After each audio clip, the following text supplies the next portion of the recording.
Hello, boys and girls. It's Mrs. Pecora here, ready to read you a fabulous story for today. So today's story is called The Perfect Pet by Margie Palatini, illustrated by Bruce Watley. The Perfect Pet.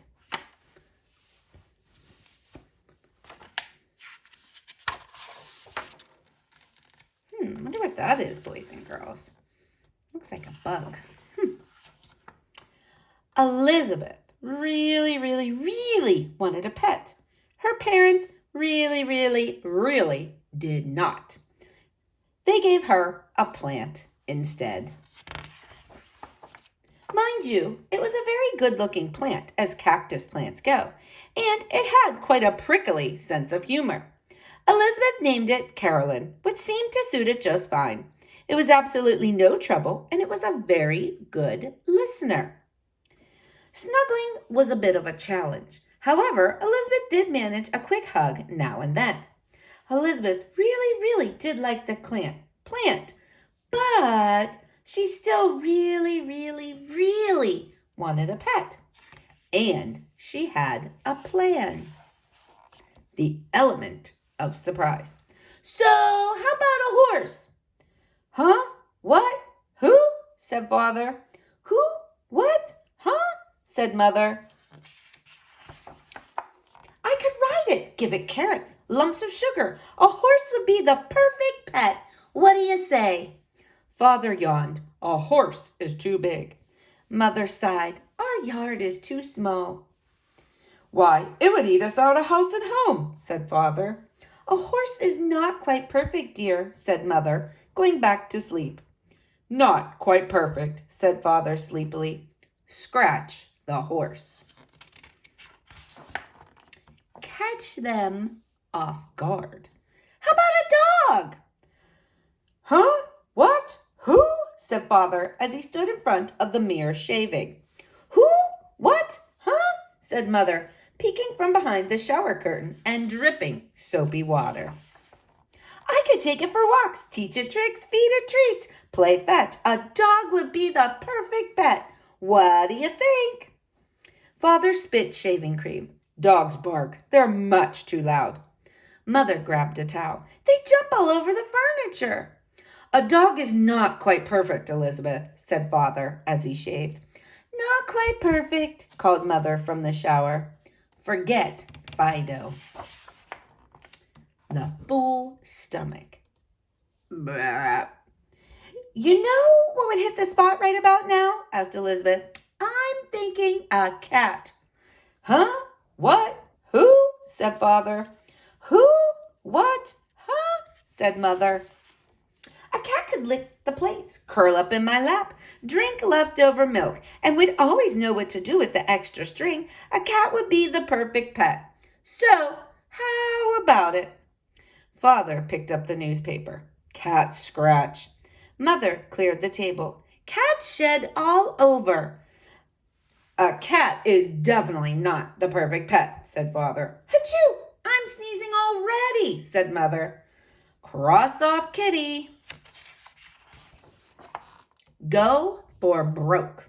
How about a bird, bunny, turtle, fish, guinea pig, rat, any, all? Take your pick, said Elizabeth. Her parents looked at each other. Nope. Afraid not. Not quite. Too fishy. Don't even go there.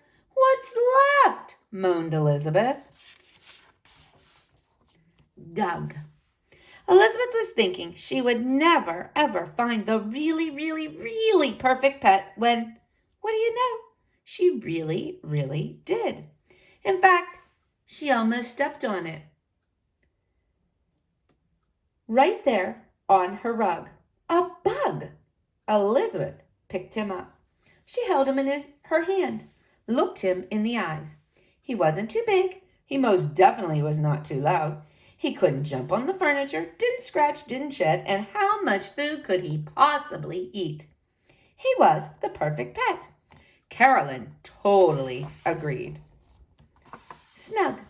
Doug moved right into the lovely house in the corner of Elizabeth's room.